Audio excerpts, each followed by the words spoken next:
Assalamualaikum warahmatullahi wabarakatuh.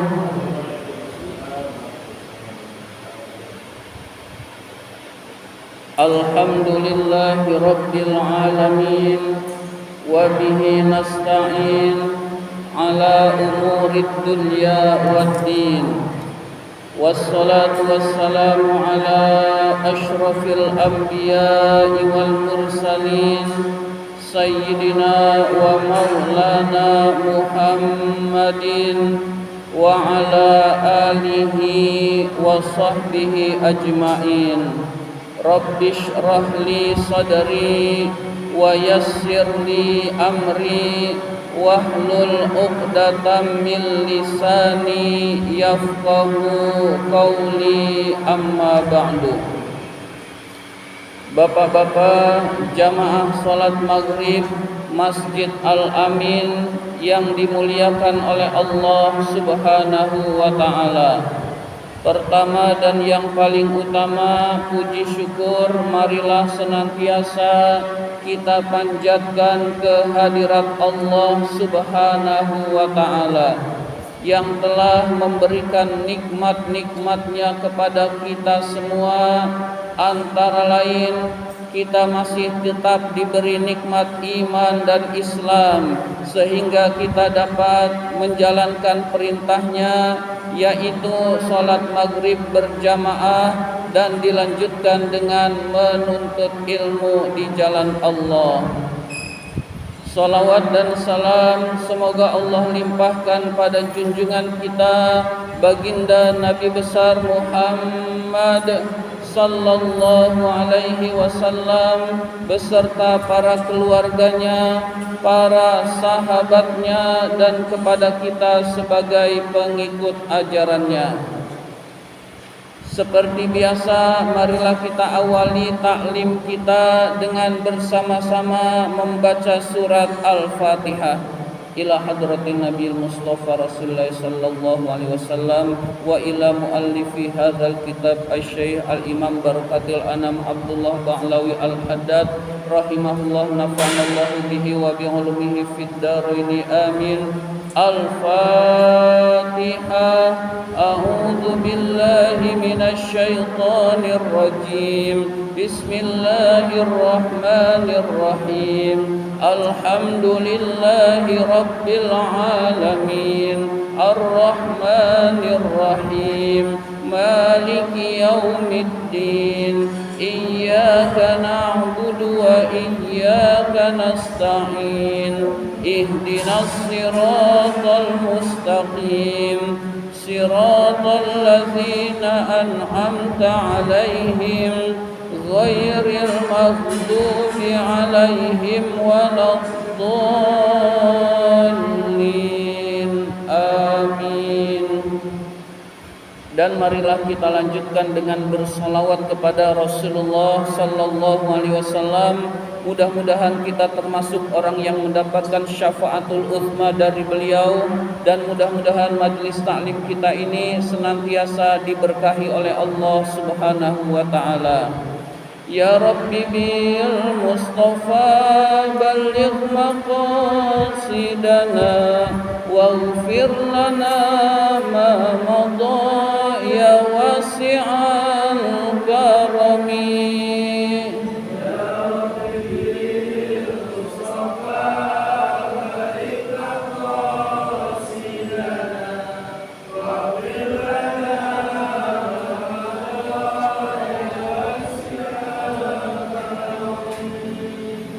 Muhammadun sayyidul kaunaini wa thaqalaini wal fariqaini min urbin wa min ajami.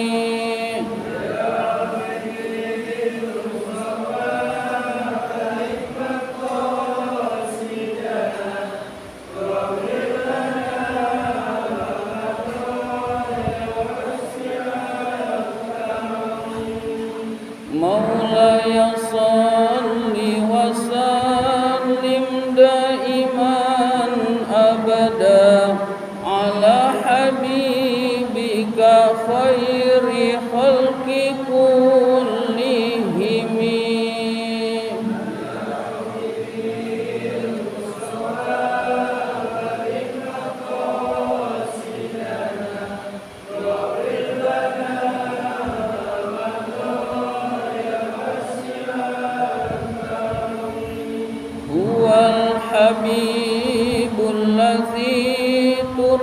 syafa'atuhu likulli haulim minal ahwali muqtahimi.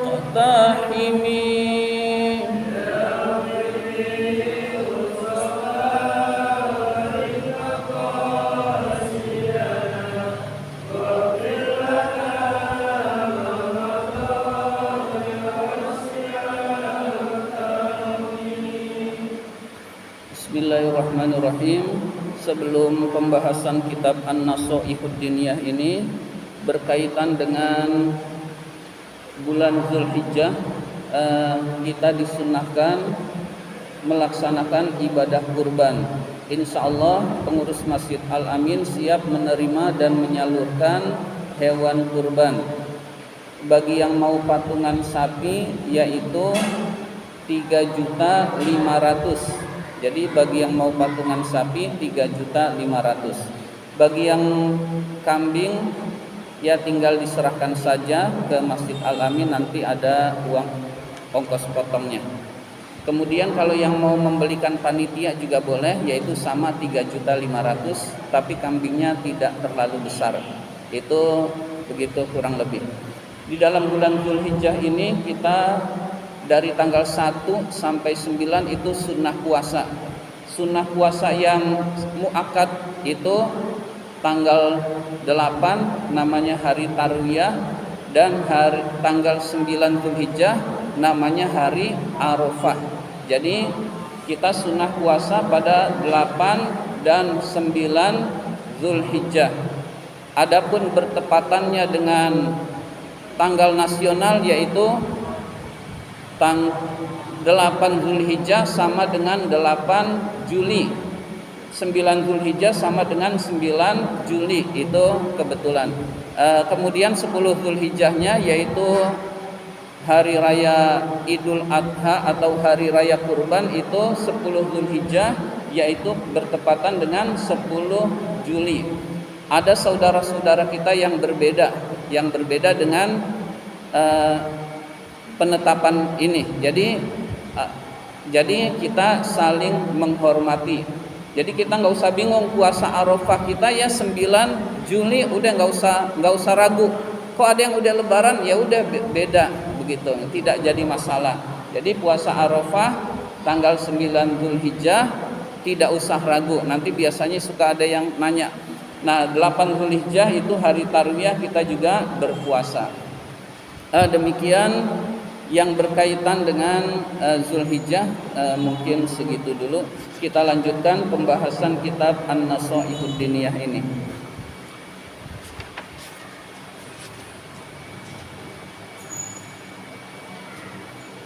Halaman 85. 1 2 3 4 5 6. Baris ke-6. Halaman 85 baris ke-6.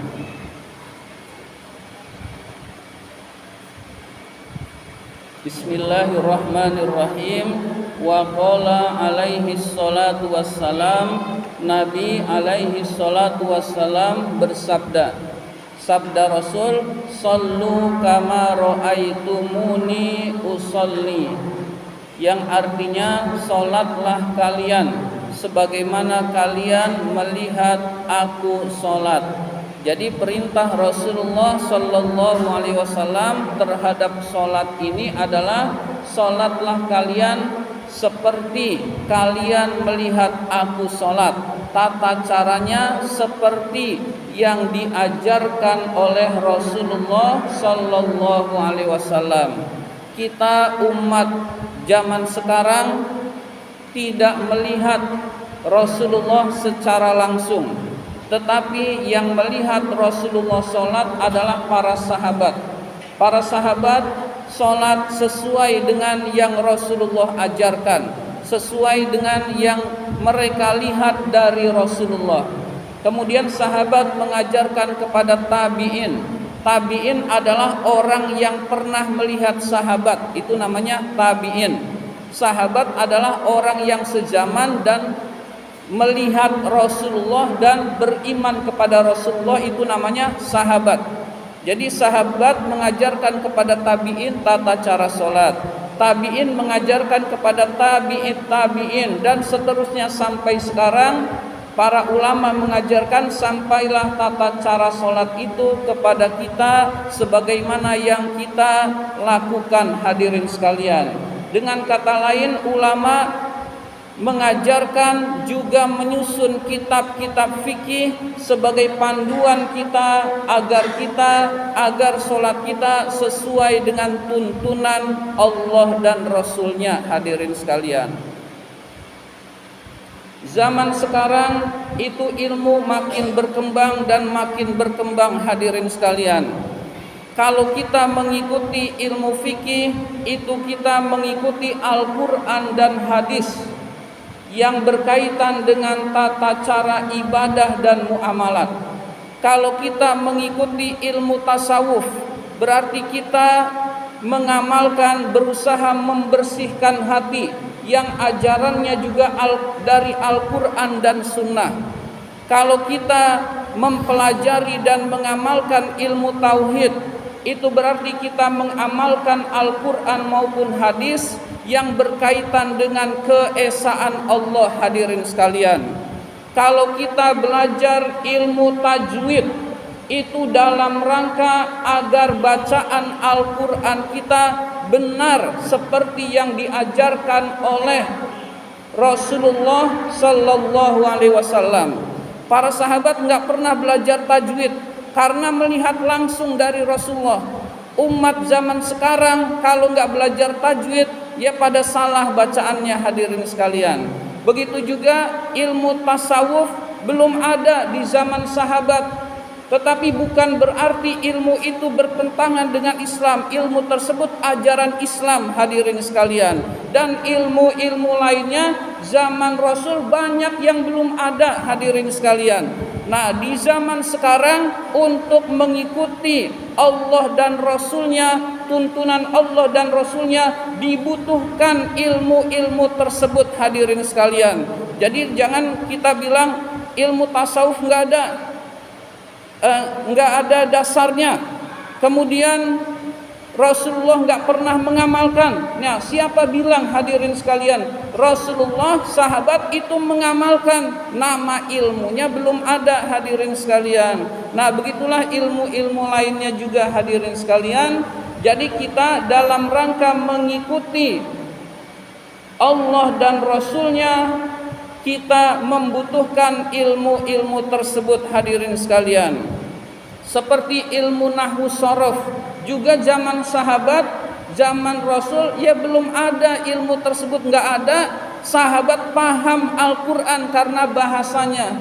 Nah, orang sekarang kalau mau mengerti Al-Quran dan hadis maupun kalimat-kalimat bahasa Arab, ilmu tersebut juga dibutuhkan, hadirin sekalian. Jadi kita tidak usah mengikuti paham yang wah ilmu ini nggak ada di zaman Rasul. Ya memang nggak ada karena ilmu tersebut belum dibutuhkan pada saat itu, hadirin sekalian.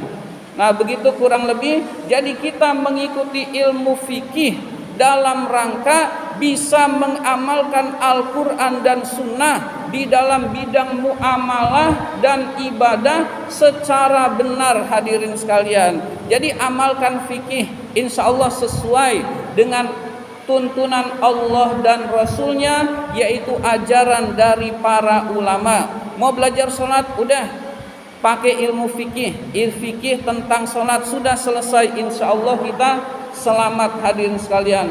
Hadisnya nggak tahu, ya udah nggak apa-apa buat orang awam. Kalau bisa tahu hadisnya lebih bagus. Nggak tahu, yang penting amalannya benar sesuai dengan tuntunan yang diajarkan oleh para ulama. Yang ngerti hadis dalilnya itu para ulama, hadirin sekalian. Nah, kita amalkan saja yang diajarkan oleh para ulama, tentu ulama yang lurus. Insya Allah sholat kita baik, sholat kita benar dan selamat, hadirin sekalian. Fal musalli, maka orang yang sholat, alal ittibai, harus mengikuti, wal iqtidai, dan mencontoh, bi Rasulillah sallallahu alaihi wasallam, kepada Rasulullah sallallahu alaihi wasallam. Jadi orang yang salat harus pakai ilmu sesuai dengan yang Allah dan Rasulnya ajarkan. Kalau salatnya nggak pakai ilmu, biasanya salah. Kalau salah biasanya tidak sah dan tidak dinilai ibadah oleh Allah Subhanahu wa taala. Hadirin sekalian, misalkan sholat yang nggak pakai tata cara Allah dan Rasulnya, sholat pakai bahasa Indonesia. Nah ini nggak benar hadirin sekalian. Jadi bacaannya biar khusyuk, pakainya bahasa Indonesia, ini malah keliru dan tidak benar hadirin sekalian. Inilah yang disebut dengan bid'ah dolalah hadirin sekalian. Fi solatihi, di dalam solatnya, alal wajhil ladzi naqalathu ulama'ul a'immati, menurut cara yang diajarkan oleh ulama-ulama umat, baik minas salafi wal khalafi, baik ulama terdahulu maupun ulama sekarang, radhiyallahu anhum, semoga Allah merahmati meridhoi para ulama. Jadi salat menurut yang diperintahkan oleh Allah dan Rasulnya adalah kita mengikuti yang diajarkan oleh ulama-ulama yang lurus hadirin sekalian.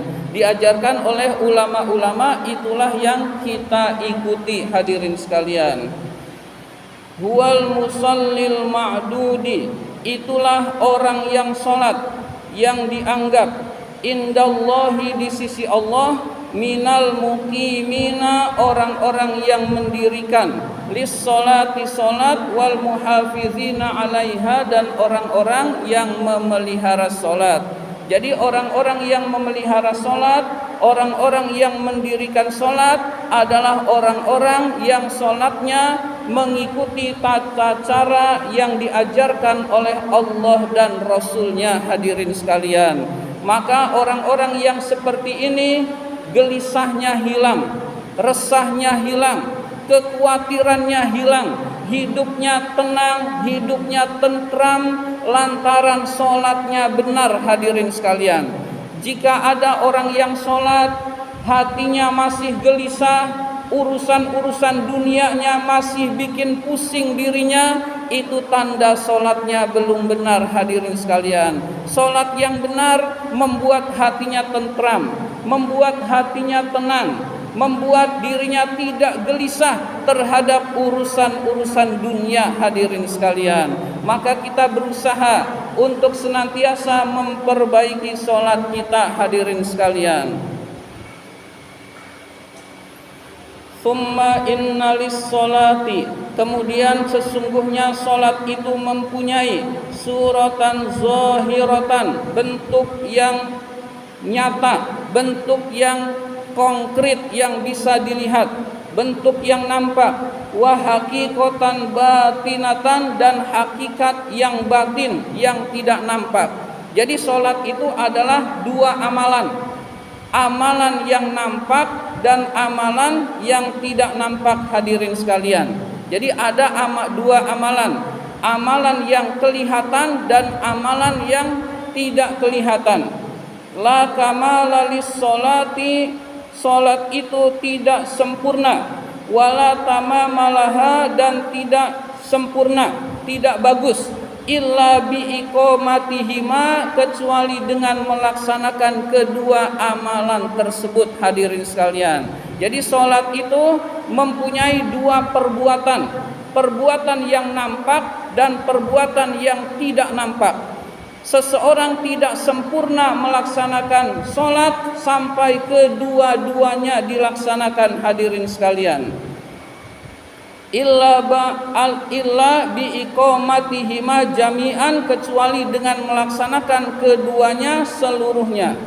Fa amma suratuha zahiratu, adapun bentuk salat yang nampak adalah fahiya, yaitu al-qiyamu, kegiatan berdiri, wal qiraatu, membaca al-Fatihah dan Al-Qur'an, war ruku'u, ruku', was sujudu, sujud, wa nahwu zalika, dan lain-lainnya. min wadhaifis sholati berupa fungsi-fungsi salat az-zahirati yang nampak hadirin sekalian. Jadi gerakan yang pertama, perbuatan yang pertama di dalam salat pertama adalah gerakan yang nampak, yaitu kita berdiri, baca Al-Fatihah, ruku, sujud, tumakninah, bacaan-bacaan salat, itu namanya gerakan salat yang nampak hadirin sekalian. Wa amma haqiqatuhal batinatu, adapun hakikat salat yang batin yang tidak nampak adalah famislul khusyu'i, seperti khusyuk di dalam salat, wa hudurul qalbi, hadirnya hati di dalam salat, wa kamalul ikhlasi, wa kamalil ikhlasi, sempurnanya keikhlasan, wa tadabburi, merenungkan, wa tafahumi lima'anil qiraati, memahami makna-makna bacaan, wa tasbihi, makna-makna tasbih, wa nahwi dzalika, dan lain-lain min wadhaifis sholatil batinati, di antara fungsi-fungsi salat yang batin hadirin sekalian, yang tidak nampak. Jadi gerakan kedua itu tidak nampak hadirin sekalian. Khusyuk di dalam salat itu enggak kelihatan khusyuknya di dalam hati itu. Merenungkan Al-Qur'an itu tidak nampak di dalam kegiatan hadirin sekalian, tetapi itu harus dilakukan. Ikhlas di dalam salat, ikhlas pun tidak kelihatan di dalam salat hadirin sekalian. Jadi orang enggak melihat si fulan ikhlas apa tidak karena adanya di dalam hati hadirin sekalian. Merenungkan setiap bacaan-bacaan salat, memahami bacaan-bacaan yang ia baca di dalam salat, itu pun termasuk yang harus dilakukan di dalam salat hadirin sekalian. Nah, biasanya kita hanya satu perbuatan, yaitu perbuatan yang nampak hadirin sekalian. Padahal di dalam sholat ada dua kegiatan, kegiatan yang nampak dan kegiatan yang tidak nampak hadirin sekalian. Jadi ketika kita melaksanakan sholat, yang dilihat oleh orang itu baru satu perbuatan. Lalu apakah orang tersebut khusyuk di dalam sholat? Apakah orang tersebut ikhlas di dalam sholat? Apakah orang tersebut merenungkan bacaan sholat hadirin sekalian? Itu semua tidak nampak dan itu semua harus dilakukan juga hadirin sekalian, karena sholat itu kombinasi dua perbuatan, yaitu perbuatan yang nampak dan perbuatan yang tidak nampak hadirin sekalian. Jadi kita berusaha ketika sholat ikhlas, semata-mata mengharapkan keridhaan Allah. Ketika sholat berusaha untuk khusyuk. Khusyuk itu ingat kepada Allah Subhanahu wa ta'ala.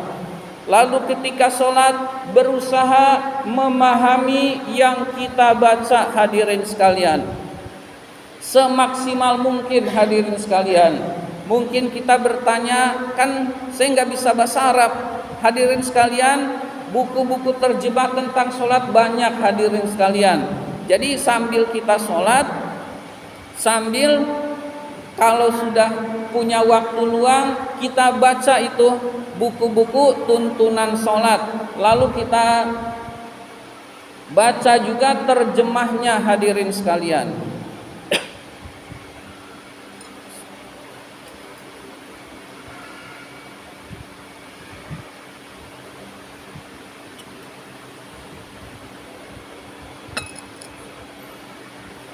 Jadi buku-buku tentang tuntunan sholat itu bisa kita beli, kemudian kita baca terjemahnya hadirin sekalian, kemudian amalkan semaksimal mungkin. Misalkan target hari ini saya ngerti arti surat Al-Fatihah, Nah, kemudian kita amalkan hadirin sekalian. Ketika kita membaca Al-Fatihah, artinya kebayang hadirin sekalian. Tiap baca Al-Fatihah, artinya kebayang hadirin sekalian. Kalau tiap sholat arti bacaan sholat terbayang, itu beda hadirin sekalian dengan sholat yang asal baca hadirin sekalian. Jadi tiap sholat artinya kita bayangkan itu memiliki perasaan dekat dengan Allah. Itu memiliki perasaan kita sedang mengadu kepada zat yang maha kuat, zat yang maha perkasa, sedangkan kita dalam posisi lemah hadirin sekalian. Merasakan kehadiran Allah dekat dalam hidup, itu bisa kita mulai dari bacaan sholat hadirin sekalian. Lalu sudah sebulan Al-Fatihah itu kita baca di dalam sholat sambil renungkan bacaannya. Mulai yang kedua, arti bacaan ruku apa?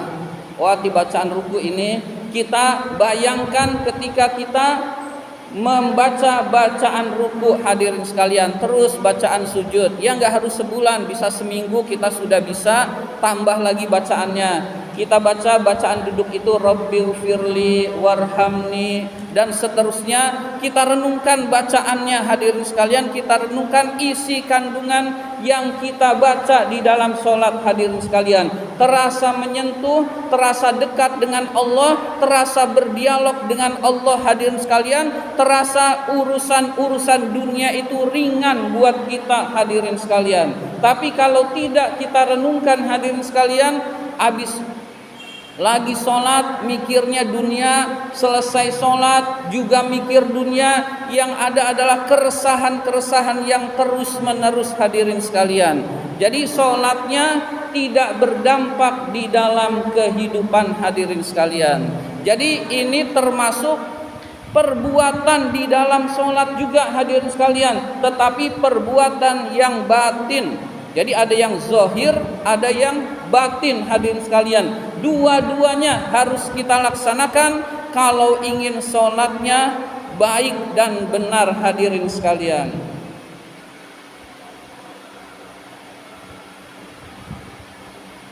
Fazahirus sholati, zahirnya sholat, gerakan sholat yang zahir, hazul badani wal jawarihi, adalah bagiannya badan dan anggota tubuh. Jadi gerakan ruku, gerakan sujud, gerakan berdiri, membaca bacaan sholat, itu semua adalah bagiannya badan dan anggota tubuh hadirin sekalian. Wa batinus sholati, batinnya sholat. Batinnya sholat, gerakan sholat yang batin, yang tidak nampak. Hazul qalbi wasirri, adalah bagian amalannya hati hadirin sekalian. Jadi bagian amalan hati dan rahasia hadirin sekalian. Jadi sholat itu kombinasi antara badan dan hati. Kedua-duanya melaksanakan fungsinya. Badan melaksanakan gerakan-gerakan lahir yang nampak, hati melaksanakan kegiatan-kegiatan batin yang tidak nampak hadirin sekalian, seperti yang tadi saya sebutkan hadirin sekalian. Wadzalika mahallu nazril haqqi minal abdi. Bagian batin ini adalah tempatnya pandangan Allah yang hak kepada hambanya. Akni, yang saya maksudkan adalah al-qalbahu wasirrahu, hati dan rahasianya. Jadi yang Allah nilai adalah hatinya hadirin sekalian. Jadi orang yang hatinya buruk dinilai buruk oleh Allah. Orang yang hatinya baik dinilai baik oleh Allah Subhanahu wa taala. Jadi yang dipandang seseorang oleh Allah Subhanahu wa taala bukan rupanya, bukan wajahnya, bukan pangkatnya, bukan tubuhnya sempurna atau tidak, bukan ada cacatnya atau tidak, tetapi hatinya hadirin sekalian. Orang yang hatinya baik dianggap baik oleh Allah Subhanahu wa taala, dan orang yang hatinya kotor, orang yang hatinya sakit, Orang yang hatinya buruk dinilai buruk oleh Allah Subhanahu wa taala. Jadi salat yang bagus adalah salat yang bisa memperbaiki hatinya menjadi baik. Orang yang salat itu dendamnya hilang. Orang yang salatnya baik itu permusuhannya hilang. Orang yang salatnya yang baik itu pusingnya terhadap dunia itu hilang hadirin sekalian, lantaran sholatnya benar hadirin sekalian. Maka kita berusaha untuk senantiasa memperbaiki sholat kita. Insya Allah ibadah-ibadah kita juga akan mengikuti dan kita termasuk orang yang dekat dengan Allah. Amin ya rabbal alamin. Inilah yang dapat saya sampaikan. Terima kasih atas perhatian. Mohon maaf apabila ada kata-kata yang kurang berkenan. Wabillahi taufik wal hidayah. Wassalamualaikum warahmatullahi wabarakatuh.